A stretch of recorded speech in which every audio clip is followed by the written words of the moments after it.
All right, Shalom. I want to give all glory, praise, and honor that's due to Yahweh Ba'Shem Yahweh Shai, Waha Rakah Kodash. Double honors to the apostles and elders of Great Millstone. Peace, mercy, and grace to the household of faith. This is going to be a Genesis chapter 1 review. Genesis chapter 1 review. The word Genesis itself goes into the origin, the beginning. The words themselves in the beginning is translated from the Hebrew, Bara'ashiath, which means in the headings or in the head in the beginning. And when we talk about the beginning, we're talking about the beginning of creation, which the so-called white man science will have you believe this was millions and millions upon millions of years ago, which subconsciously would have you think that if creation was so long ago, this Bible can't be accurate because it's only thousands of years old. But the truth is, creation took place roughly about 13 years ago, the beginning. Through the various 1,000-year processes in the beginning, because as we're going to go into read, the first day, the second day, the third day, these days that we read about, these represent 1,000-year periods. So the first day was a 1,000-year period. Second day was a 1,000-year period. Okay, and then from the seventh day, which was a Sabbath, which was a rest of 1,000 years, on to the creation of man, women, the separation of the sons of God, beginning with the son of God, Adam, on down, 7 generations down to Enoch. You had Noah, generations afterwards, which the flood itself was roughly about 6,000 years ago or so, down to Abraham, Isaac, Jacob, right, which later on you had David and Solomon, which David was 1,000 BC. Solomon was, or David was a little bit, probably about 1,100 BC. Solomon was 1,000 BC. You had the Babylonian captivity, 600 something BC. You had the Messiah that came through 2,000 years ago. Fast forward to today. So we haven't really been on the planet that long ago. And there's also a precept in Ezra, which goes into the time too. If I can remember, I'm gonna grab that too. But again, the creation story is roughly about 13,000 years ago in totality when you go to the beginning. So I'm gonna go ahead and start at the top. Okay, as it says, in the beginning, God created the heaven and the earth. All right, fundamental breakdown. God, here in the English, just uppercase, lowercase. God is the Hebrew word, Alahayim. All right, some would say, in what they call Hebrew today, they would say Elohim, which the him, the H-I-M at the end of it, is really yum, which makes it plural. All right, the subject is the Allah, or El, which is the word for gods, or God. Let's get it real quick. See that word God, Allah, Hayim, plural, judges, divine ones, angels, gods. In the beginning, there was the angels. The angels created the heaven and the earth because the Most High does everything through his right hand, which is Yahweh Shai, and the angels, okay, the spirits that he's created. He created the Messiah, who was the only begotten Son of the Most High, the first and only direct spirit that the Most High created. And then through the Messiah, through his Son, all other things were created. And that's in Colossians, the 1st chapter. So the angels are in the beginning of creation here. Okay, verse 2, and the earth was without form and void, and darkness was upon the face of the deep, and the Spirit of God moved upon the face of the waters. So the earth was without form and void. Okay, and darkness was upon the face of the sea. What does it say? The face of the deep, right? And the deep represents the space, right? What we call space. The Spirit of God, which was, through the angels, moved upon the face of the waters. The waters represent the atmosphere. When you look into everything around us, it's various forms of waters. There's waters below us, waters inside of us, waters above us. You have different forms of water, which you have the gas, you have the liquid. Okay, then you have the solid form. This is basic science class. I'm taking you back, right? But the waters are deep. That's why so many scriptures talk about the river of living waters, the he that believeth on me, waters, holy water, baptized in water. Water is very important, very essential to life, and we come from it. As this chapter goes into, let's go verse 3. It says, and God said, let there be light. And there was light, right? The light was the illumination of the elements, because essentially everything goes back to the elements. Verse 4, and God saw the light, that it was good, and God divided the light from the darkness. And God called the light day, and the darkness he called night. In the evening and the morning were the first day. So these are the angels going according to the blueprint of the Most High, doing things. They called the light day, they called the darkness night. So separation is occurring. In the evening and the morning were the first day. The first day represents the first 1,000 years. Excuse me. Which we can go ahead and get that in Peter. 2 Peter 3:8, it says, but beloved, be not ignorant of this one thing, that one day is with the Lord as 1,000 years, and 1,000 years as one day. So 1,000 years to man is equivalent to one day, all right, to the Lord's timing. So Genesis 1.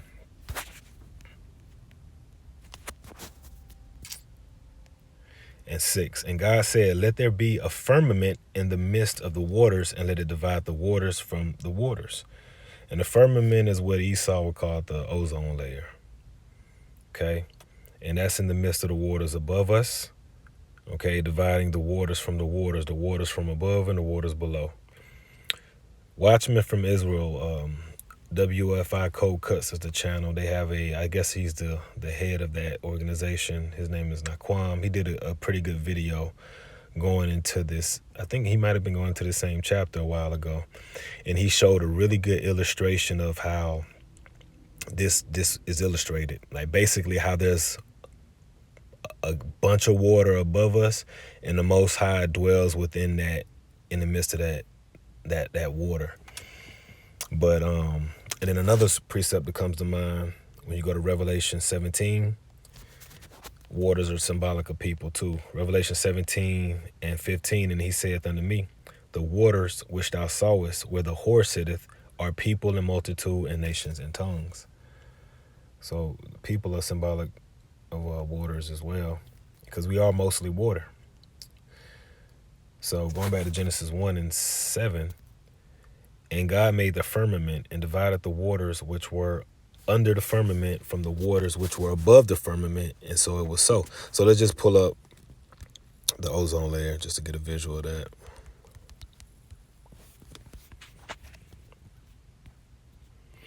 The ozone layer is a region in Earth's stratosphere that contains a high concentration of ozone and absorbs most of the sun's harmful UV radiation, protecting living organisms on Earth. It is located approximately 15 to 40 kilometers above the Earth's surface. Let's see if we can get an image of that. Okay.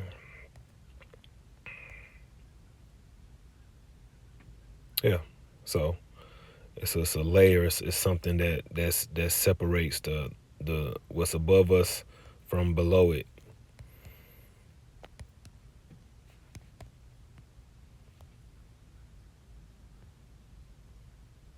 Okay, so verse 8, and God called the firmament heaven, and the evening and the morning were the second day, the second 1,000 years. The firmament heaven, and heaven is using the scriptures to mean a few things. Heaven can mean what's above us, all right? As it says, he called the firmament heaven. Heaven is also used to refer to rulerships. People pretty much within their rulership, within their blessing, all right? And then this also refers to the third heaven, which is the spiritual world where the Most High and the angels reside. Continuing on, verse 9, it says, and God, or the angels, the judges, the powers, said, let the waters under the heaven be gathered together into one place, and let the dry land appear. And that dry land is what? Earth. And it was so. And God called the dry land earth, and the gathering together of the waters called he seas, and God saw that it was good. Verse 11, and God said, let the earth bring forth grass, the herb yielding seed. Okay, which shows you that these seedless watermelons, seedless grapes, seedless bananas, these things are rebellion to the Most High and His creation. These things are demonic. See, the herb yielding seed and the fruit tree yielding fruit after his kind, whose seed is in itself upon the earth, and it was so. And the earth brought forth grass, and herb yielding seed after his kind, and the tree yielding fruit, whose seed was in itself after his kind. And God saw that it was good. Okay, so seeded fruits, seeded, things with bearing seed are a good thing. Verse 13, and the evening and the morning were the third day. So this is the third 1,000-year period. Okay, and God said, let there be lights in the firmament of the heaven to divide the day from the night, and let them be for signs and for seasons and for the days and years, and let them be for lights in the firmament of the heaven to give light upon the earth. And it was so. So we have the lights in the heaven. So let's continue to go into what they are, because I think you know. Verse 16, it says, and God made two great lights, the greater light to rule the day, the sun, and the lesser light to rule the night, the moon. And he made the stars also, which are lights too. It says, and God set them in the firmament of the heaven to give light upon the earth, and to rule over the day and over the night, and to divide the light from the darkness. And the powers saw that it was good. And the evening and the morning were the fourth day.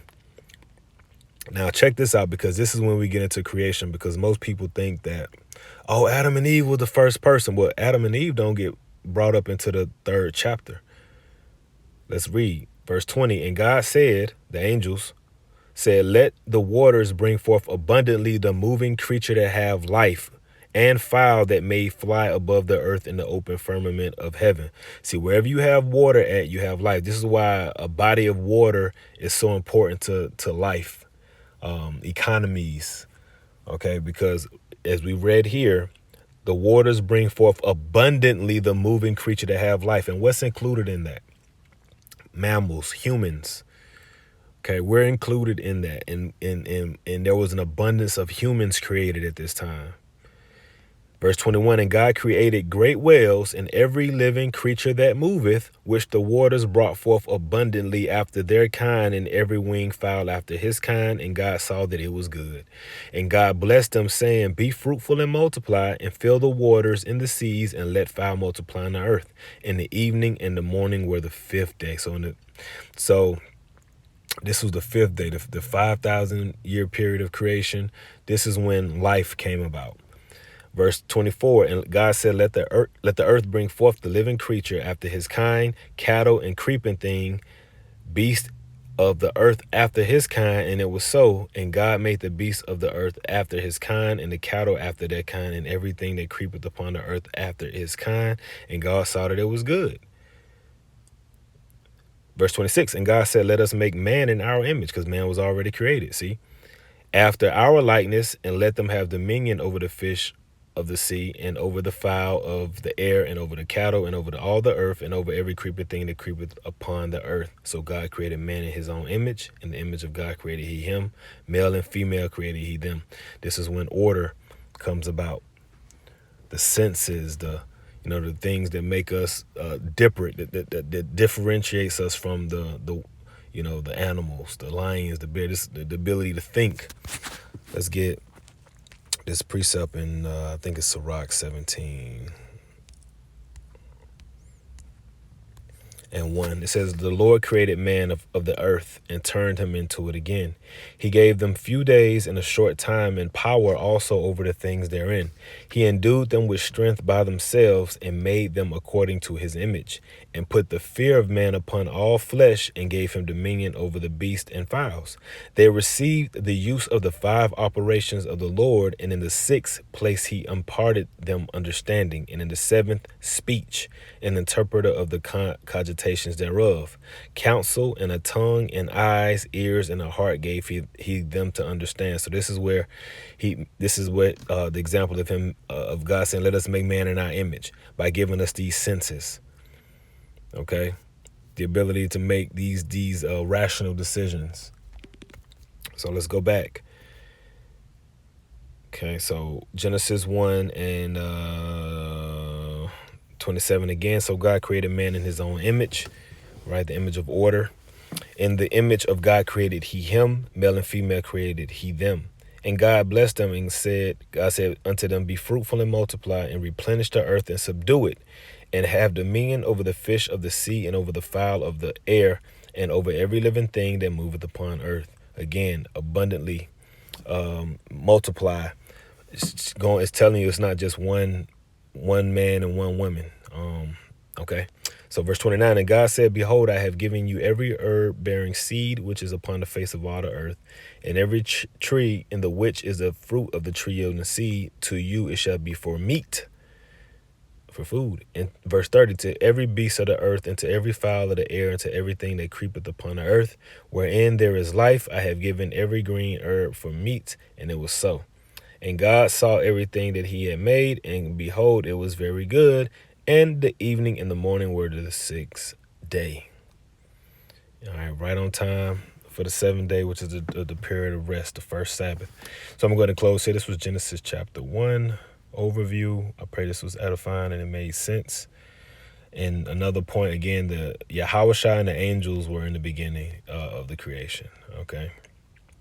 That's who is doing this creating, the Yahushua and the angels, which are essentially the data 144,000, those that were in the beginning. Because when you read John 17, the high priestly prayer,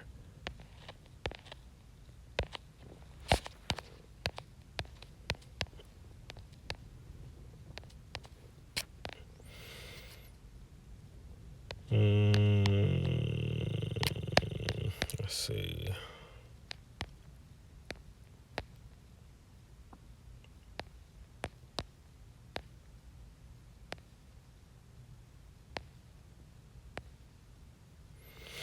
This is John 17:5.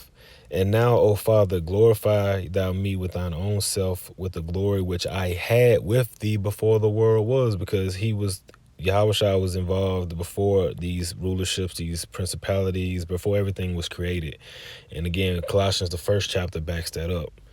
And see, but it wasn't Yahushua alone. I want to say it is. Isn't it a verse?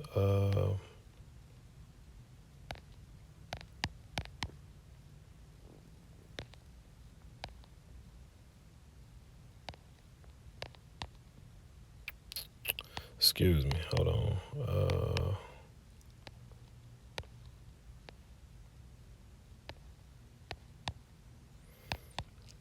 Yeah.